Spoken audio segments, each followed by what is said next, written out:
Welcome to the Parsha Perspective. Each week, we will delve deep in a weekly Torah portion to find a practical and insightful way to enhance your daily life.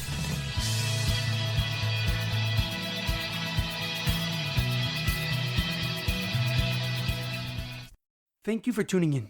My name is Rabbi Shalom Yamini, and each week we will look into the weekly Torah portion to find practical and insightful ways to enhance your daily life. This week's Parsha Perspective is in honor of our homeland, Eretz Yisroel. May Kadosh Baruch Hu, may God protect our brave soldiers, and may God return all the hostages from Gaza as He did and He continues to do immediately. This week's Parsha Perspective is in loving memory of Edward ben Efraim, Shlomo ben Edward, and Yirachmiel ben Gedalia. May their souls be uplifted and may their memories be a blessing. This week's Torah portion is Parshas by the path forward.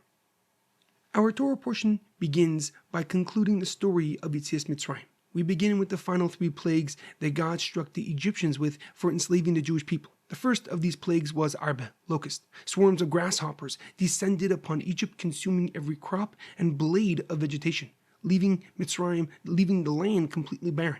Pharaoh, overwhelmed by the devastation, relented and called Moshe to end the Makkah, to end the plague. And as soon as the plague ended, though, and it subsided, his stubbornness returned, and he once again refused to release the Jewish people. In response, God brought the next plague, Cheshach, complete and total darkness. For 3 days, the Egyptians were unable to see. But in the following 3 days, their darkness was so thick and overwhelming that they could not move at all. It was a darkness not just of sight, but of existence itself, an exile within their own home.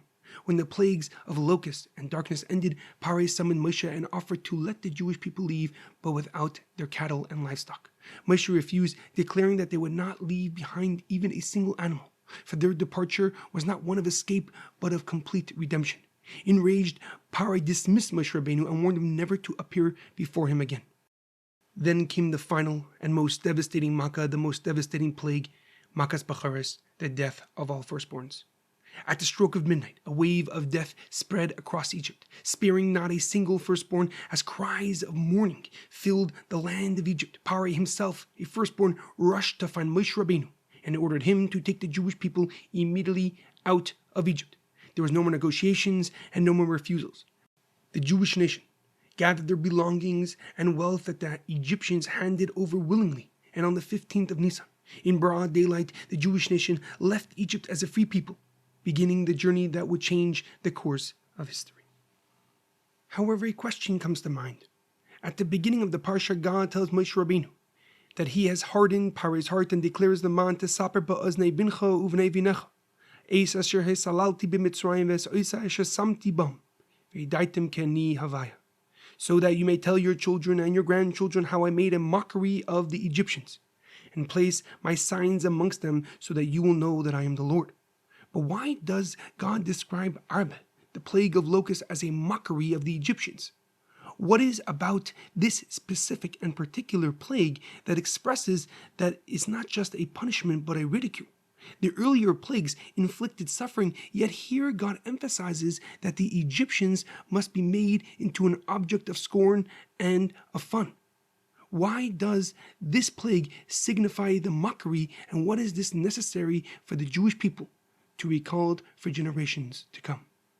Furthermore, each of the plagues was a direct revelation of God's power, demonstrating His control over our world and His ability to overturn it at will.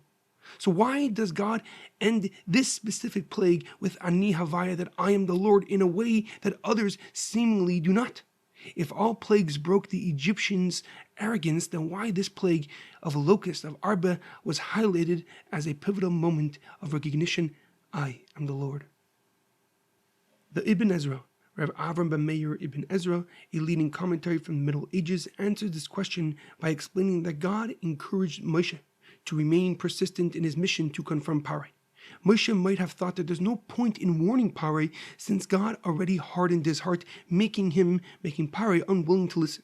And Moshe could have reasoned and says that his efforts were futile and a waste of time. Why warn someone who's incapable of change?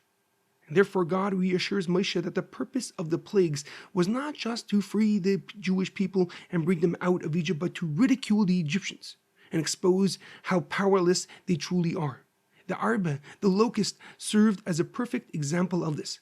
Even though the Egyptians were accustomed to the occasional locust swarms and they had 3 weeks to prepare for this specific swarm of locusts, nothing could have prepared them for the sheer overwhelming force of this plague.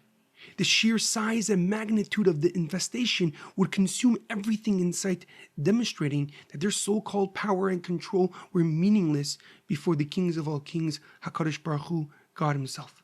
And this plague, more than others, shattered the Egyptians' illusion of dominance. Their land, once a symbol of wealth and abundance, was left barren by creatures that they've always dismissed as insignificant. And this was a direct message that God rules not only over mighty kings, but even over the smallest forces of nature, proving, Ani Havaya, I am the Lord. However, the Bakar Shar, Rav Yosef ben Yitzchak, gives a deeper and more profound explanation. And he writes that while it may seem that the plagues were an act of revenge against the Egyptians for enslaving the Jewish people, they were in reality a sign of God's love and affection for the Jewish nation. He explains that the purposes of the plagues was not just for God to reveal himself to Pharaoh and to the Egyptians, but to demonstrate to the Jewish nation that they are God's chosen nation.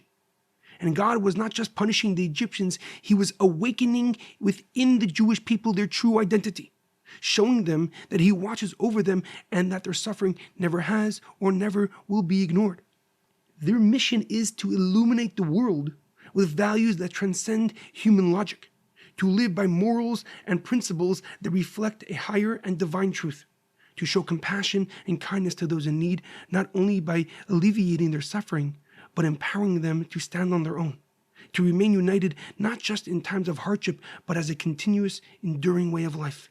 In truth, the greatest retaliation against the Egyptians is not their downfall, but the legacy we carry forward. It is a story we tell our children, the story we tell our grandchildren, the story of our exodus of Egypt, the story of the giving of the Torah at Mount Sinai, and the moment we became God's nation. The Jewish people did not survive because Egypt fell. They survived because God gave them a mission that outlasts every empire and every kingdom and every exile. And our existence is the ultimate proof to God's presence in this very physical world. This profound lesson is ever more relevant as many of our hostages, thank God, are reunited with their families through a ceasefire brokered with our worst enemies. The war in Gaza and in Lebanon is not a war of revenge, it is a battle for survival, a mission to eliminate the threats that seek to destroy us. Yet through all of this, the miracles that have happened and that will continue to happen reveal something far greater. They are a testament to God's unwavering presence, his love, his deep connection to us, his people.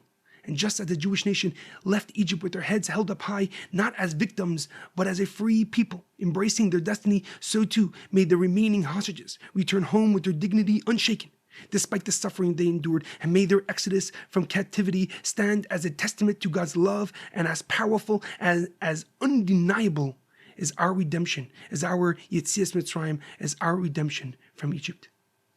In our daily life, it is imperative that we understand that holding on to revenge only holds us back. When we let past wrongs define us, we become trapped by them, allowing resentment to take root rather where growth should be. A tree branch that is tied down won't grow straight. It bends, distorts, and weakens the entire tree. The same is true for us. When we focus on payback, we lose sight of where we are heading. Anger feels like fuel, but it burns more than it builds. The road of resentment is filled with pitfalls that pull us away from who we are meant to be. True strength isn't found in settling scores, it is in rising above them.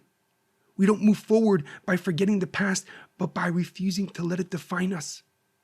When we shift our focus to the opportunities that God places before us, we experience our own Yetzias Mitzrayim, our own exodus. We free ourselves to grow, to build, and to become who we are meant to be. There's a profound quote that I once read. The weak seek revenge, the strong forgive, and the wise rise above. Have a great weekend and good Shabbos.